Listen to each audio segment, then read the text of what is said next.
I've looked at a ton of their work. And a lot of you might be kind of opposed to this, like, oh, I don't think that's, I'm not interested in that. And I'm going to prove you wrong. That's my goal. Because I was that way when I first looked at this. So the person I'm talking about is Anna Mary Robertson Moses. Ooh, Anna yeah. Moses. Love her stuff. I think this is a part one. This does not get any better, my friends. Started painting at 78 years old. She's so cool. Lived to be 101. Wow. Died in 1961. Born in 1860 in Greenwich, New York. Spent a lot of her time close to Cassandra in Virginia. Has been farming. Was hired out at 12 years old to do maid services and work in a home. 12 years old. Poor baby. The people she was working for uh, encouraged her, discovered. I mean, she would draw, she would do all kinds of creative things, but she really didn't start painting seriously until she was 78 years old. Luckily, she lived to be 101. Lucky for us, she I was lived gonna to say be. 78. That means people were like, "You're like 40 years older than the oldest person I've ever met." Okay, so she gained immense popularity during the 1950s. She befriended somebody that we all talk about and idolize, but she became very good friends with Norman Rockwell. She lived kind of directly across the state line. He lived in Vermont at the time, and excuse me, Massachusetts at the time, and she lived in upstate New York. But I love there was a line. I was looking for it. I'm shuffling through papers here, but I'll just kind of generalize it. There was this beautiful thing that she never um, she never really understood perspective, but in the way it was written, it was really nice. They said she never understood it or refused to understand it. And I think that's the truth. She realized she was doing something interesting and avoided like developing technical skills would have taken her down a completely different path. This is American primitive, is what I would categorize it as, and just absolutely extraordinary.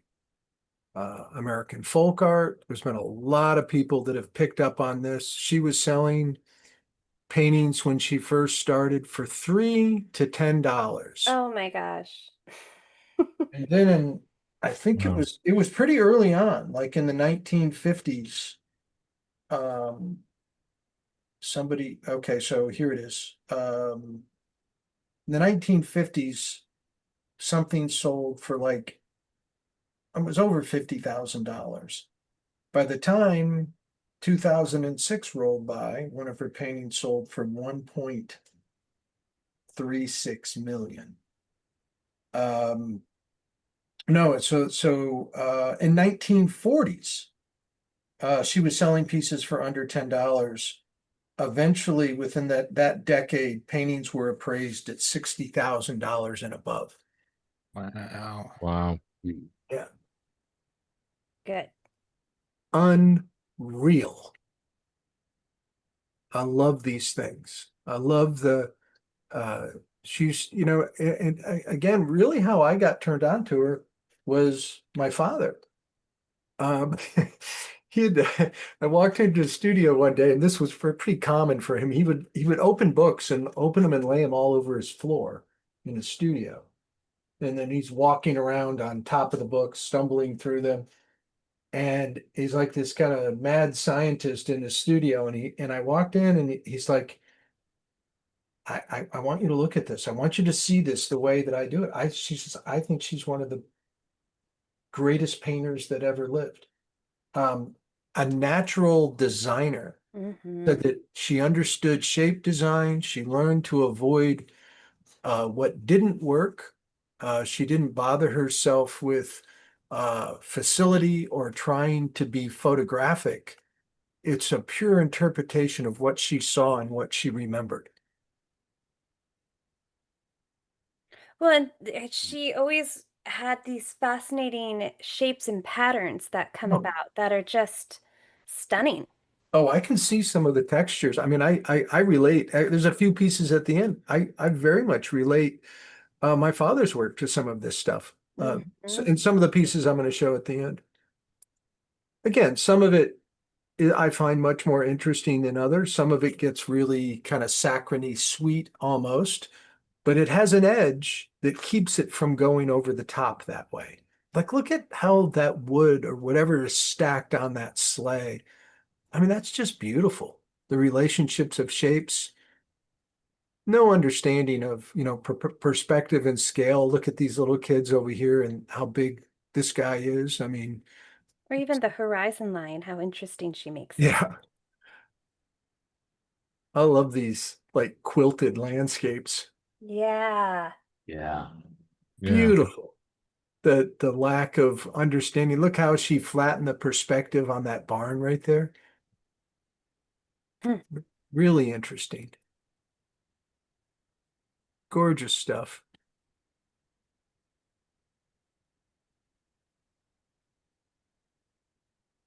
I just thought it was so interesting that she befriended Norman Rockwell. They became very good friends. Oh, I didn't know that. Yeah. Um,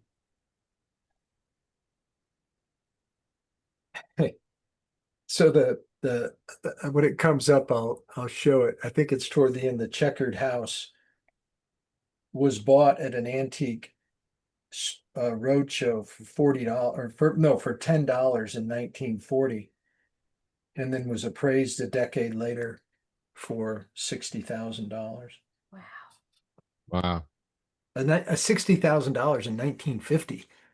Uh, But did it stay with the same family? yeah, evidently. I love that. It means they loved it. It wasn't, it was bought because it was interesting to them. There might be a couple of these that I've repeated. I'm not sure. Love this one. Hmm. The great mood, darkening that sky darker than the things in the foreground. That's interesting. So many of the animals look like cave paintings. Hmm. Yeah, really primitive. You're right, Timmy. Look at the horses right there. Now, this is where I get confused because like growing up, I always heard her described as a folk artist. So, like, how is it more accurate to say primitive or Well, like American primitive, American folk, I think it's for almost interchangeable. okay. It's pretty interesting though. It's like she knew it. Like, look at the explanation of this barn and this building, that shadow that's cast there. Mhm. She had the info. She knew it, but she knew to not do it. She knew to control it. Like this Hmm. one, the cruder they get, the better they get, I think. Yeah. Hmm. The more interesting they are. Yeah, that's the word I would use too. But she's got a great sense of composition too. Oh, absolutely. Again, Mhm. here's that beautiful patterning. I mean, look at that landscape in the back of that. Yeah. I mean, that's pretty well explained. It's so great.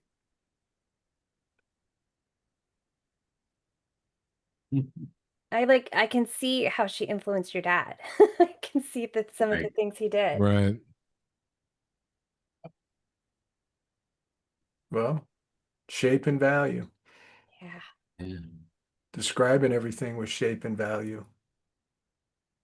Not a whole lot of rendering in her work. This is one of my favorites. I love this painting. Hmm. Somebody was asking, was one of those an embroidery at all, or is it all I, paint? she did embroidery early in life. I don't know if one of these was or not. I wasn't paying attention as it was going by, but she definitely had great sewing skills. Oh, I love that last one.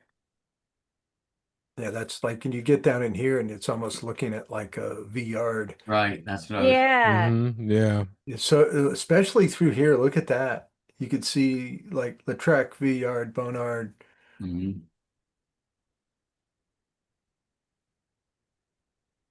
That looks like. Did you see the guy with the axe? That's crazy. Oh Oh, yeah. this guy, this Yeah, guy. everything Well, this down guy there. over here is, they're chasing the. Was that like a Yeah, giant rooster? Is he running from it, or is he going after what is like? I don't know. It's very funny. It It's reminds a me. There's fun, this. fun story. There's a guy that buys like landscape paintings at thrift stores, and he paints like Freddy Oh yeah, yeah, yeah. It's in like them. everyone's art or something. Yeah, he just like puts murderers like Oh, walking through the that forest in Freddie. them. Yeah. Yeah. Look at these. You know what Wow. these remind me of? You know, like Jan Steen's work. You know, how it's very much like everyday things Yep. happening. There's always like a mother nursing and like a dog taking food off the table, and just Right. Right. like the No. chaos of everyday life. I do love the idea though that she was like in her late 78, you said, when she started. Yeah, when she started seriously. You know, you're new to this. You're like, how you would ask somebody like, how long will it take for me to get good at drawing a face? And they're like 10 years, and you're like, yeah, Oops, I don't need to learn how to do that. Right. I repeated that one. Yeah. I don't that's not gonna work. Like skip. This is the checkered house. Oh Oh wow. wow. The Look at $10 those horses. painting. That is completely cave painting-esque, Yep. Mm-hmm. Yeah. which is Let's interesting go right there. because late Look at these two 1800s, legs. Yeah. what's funny is late 1800s, I bet most people had never seen a Yeah. cave. Like, It's not till like photography, like somebody, yeah, like Muybridge, pointing out, the way that how horses picked up and put their feet yeah. down. This is a parallel thinking. Yeah. These are so charming. Hmm. Yeah. I think her winter scenes are my favorites. Yeah, this one especially. I love this one. The last few here are my favorite. I love this one. Oh wow. I love that figure. It's so good. And I put this one in again because I really liked it. Didn't And mean it's to. an awesome turkey. I mean, come Yes. Yeah, Okay. about the size of a bear. on. Road. All right, there she is. Oh wow. Oh, look at that smile. Yep, Pretty cool. seems happy.